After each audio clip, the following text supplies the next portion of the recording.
when we look at building brands, not only are we looking for, certainly growth, but that doesn't mean we're just going to go to the moon overnight. We have to recognize the market conditions and play within them. And I always tell our brand partners, margin does not kill brands in cannabis. Cash flow does. Okay. We are not going to outgrow our own wallets, and we're going to try to be prudent. And every single brand has a different story and a different cap table and a different ability to raise or not raise capital. So the strategy and how we grow these.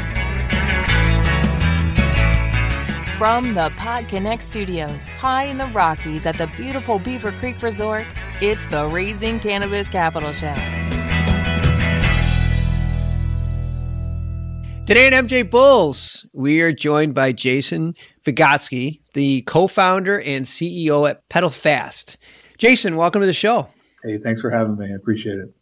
Well, I appreciate you stopping by. When I ask investors what type of companies they like to fund, most of them say that they're looking for established brands. And I think the reason is because there are so few established brands in cannabis. And I think it's because it's really hard to establish a brand in cannabis. petal-fast is a first of its kind, full spectrum sales and marketing agency that helps cannabis companies build their brand. And I thought, what better place to start? Jason, tell us how you do it.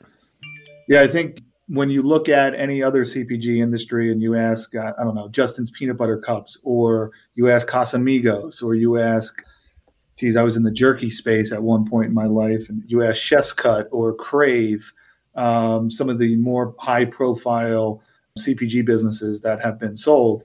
How did you do this? They're usually going to say, well, I have really good employees and I have really good partners. And in cannabis, if you talk to anybody who's been around, they've all been burned by partners. And I think petal-fast is the culmination of kind of all of our employees and all of our team who has this big CPG background and all the experience to build a partnership with brands to allow them to actually have success. So petal-fast is the sales and trade marketing engine. So we can get into stores and then we can help these products connect with consumers. And then obviously a consumer at the end of the day is going to determine whether a brand is going to be successful or not. It's our job as a partner to these brands to make sure that our brands have access to retail, which we deal with every retailer in California, and getting excited about expansion.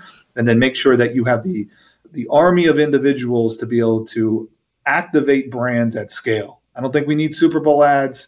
I don't know that we need TV commercials, but we better do brand building 101 in retail better than anybody else. And that's what we strive to do at petal-fast. Yeah, I think what you're doing is so needed, and you're in the biggest market in the world. So having access to as many retailers as you have, and the relationships that you have with the retailers in California has to make it really helpful for the brands that you represent or in your portfolio. Many companies get hyper-focused on their top-line revenue, but I've heard you talk about the importance of outpacing the category. Mm-hmm. Can you explain what you mean by outpacing the category? Yeah. For us, brand building is about growth. However, not every market condition is going to be a growth market condition, right? And right now, especially in California cannabis, if you're flat, you're growing. I mean, the market is consolidating at a rapid pace. There is retailers that are struggling to pay their bills. There are distributors that are struggling to pay their brands. We like to think about growth in phases, right? And ultimately, we are always looking at the category that you're in from the brand, and we want to beat the category growth. So if the market is going to grow 20%, we better grow 30%. If the market's going to be flat, we better grow 10%. There were times where the market was doubling every quarter, and that was when we had some great tailwinds in 2018 and 2019. Right now, the market is kind of taking just a minor step back. That I think it will take one step back to take two steps forward. So when we look at building brands, not only are we looking for, certainly growth, but that doesn't mean we're just going to go to the moon overnight. We have to recognize the market conditions and play within them. And I always tell our brand partners, margin does not kill brands in cannabis. Cash flow does. Okay. We are not going to outgrow our own wallets. And we're going to try to be prudent. And every single brand has a different story and a different cap table and a different ability to raise or not raise capital. So the strategy and how we grow these brands have to be not only aligned within the category and in their own growth fundamentals and what they're looking to accomplish for their business, but it has to be aligned with what their bank account can actually handle, because growth as a brand builder takes capital. And right now, certainly a challenging time to go get it if you're a brand. Yeah, for sure. For sure. I know you partnered with, you mentioned earlier the importance of finding the right partners. And I think I heard you in one of your interviews talk about your partnership with Herbal Distribution. And you mentioned that they cover most of your day-to-day stuff. Is that still the case? Funny you bring that up. We actually had a breakup with Herbal in March of last year. We decided that Nabis was a better partner for us. Herbal is a great business. They have an unbelievable team. Their operation is as good as anybody in the state, but how we align and how we think about growing sales was a little bit different. And we decided that for our logistics and operations partner, Nabis made the most sense. And when you think about it, and you think about distribution, there's two sides to a distribution company, right? You've got the front of the house doing all the sales, all the customer service, all of the customer maintenance, all of the just business development, all of the sales analysis and the data and all those things I would consider front of the house activity. The back of the house is going to be logistics. It's going to be warehousing. Right? It's going to be technology. It's going to be transportation. It's going to be invoicing. It's going to be a lot of the manifest and the compliance within the cannabis industry. So when we looked at it, that's what Nabis does, and that's all they do, right? So there was a kind of a natural overlay when you looked at Petal-Fast and Nabis. So the beauty of cannabis within the scope that we play in is success is driven by focus, in my opinion. And Nabis is focused on building the best technology, distribution, logistical platform. We are solely focused on building the best sales team, the best relationships at retail, the best brand portfolio, and the best field marketing team. And when you have those two businesses separated on two balance sheets, given the craziness of cannabis, it allows for more focus, and we've been able to have a lot of success in that matter. Talk about the sales team that you have that's sort of an overlay.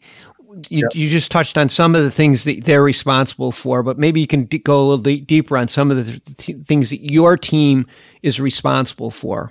First off, the way that we hire salespeople is that we go to the top retailers in the state and we say, who's the best salesperson? Then we go get them. and we will stop at nothing to get the best people, because what we have seen in this space is that there is very few people that have the buyer's attention when they walk into that door.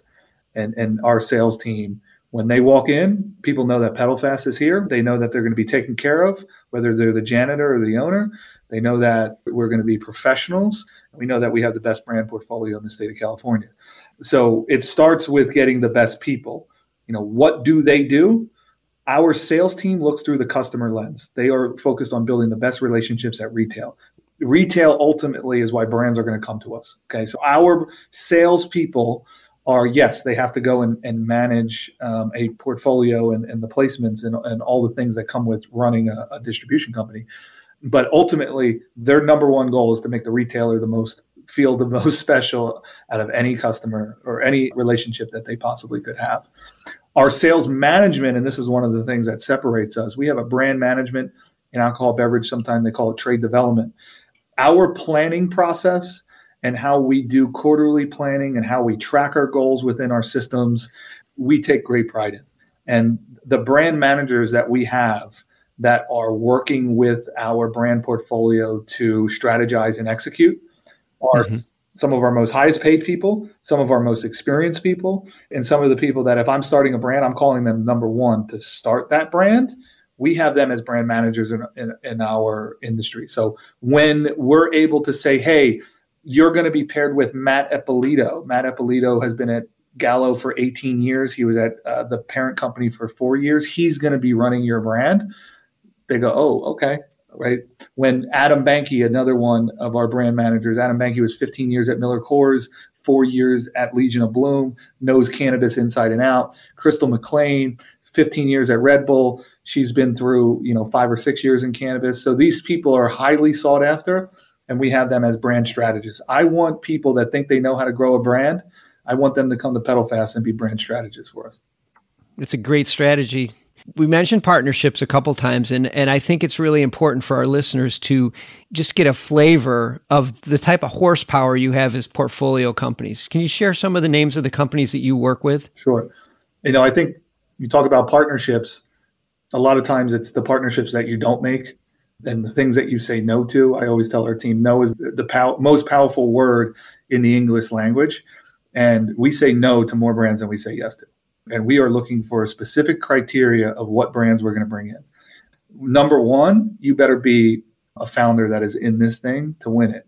You don't have to be the biggest brand. You don't have to be your sights set on being the largest brand, but you better be a founder that knows how to build brands from CPG principles. Okay, we're going to talk about distribution. We're going to talk about new placements. We're going to talk about SKU rationalization. We are not here to just throw out any SKUs we possibly can to get top line revenue. That's not how you build brand. We are looking to go deep, not necessarily wide. So number one, we're looking at founders. Can they manage and build a brand? Do we believe in them as people? Number two, do you have the balance sheet to be able to do it? Or do you have the ability to raise capital, right? You don't necessarily have to have all the money in the world from day one to work with us, but we're going to want to see, do you have the ability to then go and raise capital if we have success? And you're able to quickly figure that out when you're talking to a brand builder. Number three, I just ask myself, do we need this product? I can't stress enough to people, is this a need in the marketplace, and is there an actual market for it? There's a lot of really cool innovation, but I don't know that we need THC string beans, right? They're going to be out there someday because people just want to put THC in everything. We're looking for product market fit. We're looking for brands and products that can grow within a category, but ultimately we're looking with people that want to fit within our culture and be a part of a team. Because one thing I've noticed in cannabis is I can't do it by myself. You can't do it by yourself. Nobody can do it by yourself. So we're looking for a team mentality. When we mess up, when they mess up, are we going to be working through problems together? When you talk about specific brands that fits that, I got two that come to mind in the portfolio. Number one is Yada Yada, probably our largest success story. If you look through all the numbers in California, you'll go, how the hell did this brand show up in 7 months? We went from 0 to the 7th largest brand in the flower category in the state of California. Wow. Nobody in the history of California cannabis has ever done that except for Yada Yada and Petal-Fast. Kudos to them for, number one, listening, for building a great product, for having a great price, and having a great brand that really shows off on the shelf. Number two would be Space Coyote. Space Coyote, as far as I'm concerned, is founded by the smartest guy I've ever met in cannabis, Scott Sunvor, probably the best looking guy I've ever met in cannabis too. I don't even like the guy around me. Why I'm in love with this brand is I'm from Philadelphia. And when I think about cannabis in Philly, I believe that consumers are going to want to live that California dream, right? I always thought weed, California, right? I always, like the movie Blow, that was what I thought weed was like in California. You go to Manhattan Beach, it's the beach, it's the sun, it's the surf, it's all that kind of stuff. And when you meet Scott and you meet his co-founder Libby and you meet the brand, you think and it's real life California dreaming. And I believe that brand is going to resonate not only in California, where they're one of the most profitable brands and they're one of the best businesses that I have seen in California, but I believe that product, as they move across the country, is going to be amazing. And that really spawns into, okay, if you want to build a national brand, you can only do it if you're in a national landscape, and thinking about how we take these brands across the country is a lot of what I've been doing lately. Subscribe to Hemper's monthly smoking boxes, and you'll never be caught needing to replenish your stash again. Hemper is hands down the best place to stock up on your smoking supplies, no matter the occasion. Curated with innovative and hand-selected products to ensure you're getting the absolute highest quality accessories for your smoking experience. Hemper's monthly subscription service provides $100+ in value for only $40. There's also a convenient option to receive one every month, every 3 months, every 6 months, or yearly. Plus, MJ Bulls listeners get an additional 10% off Hemper box and the XL box with promo code MJBulls10. So go to Hemper.com, type in promo code MJBulls10 to get started.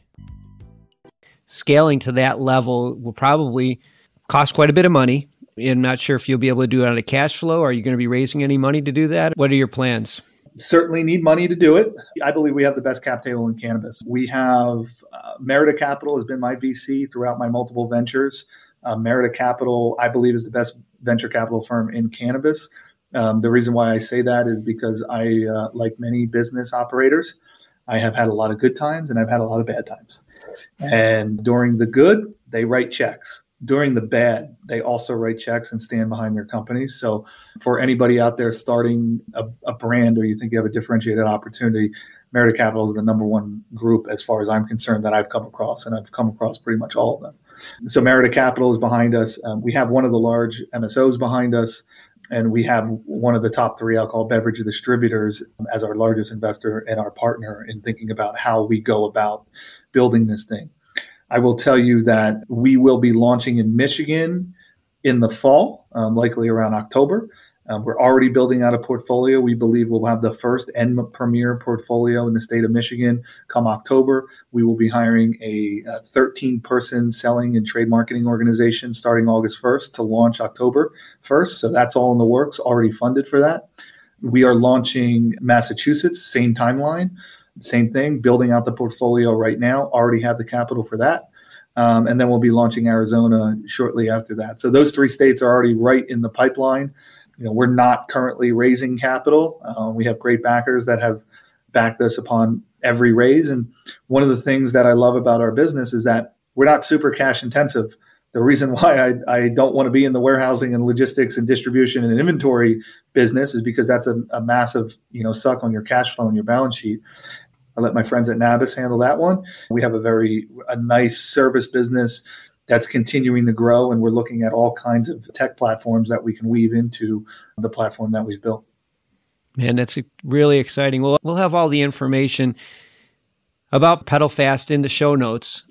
So if you think you have what it takes to be a brand in their portfolio, I'm sure somebody from Jason's team would be happy to talk to you. But I think this is, one of those businesses that is really needed. And it'll be really exciting to watch you roll this thing out across the nation and help brands get established. Jason, I appreciate you being on the show today. All right. Thanks a lot for having me.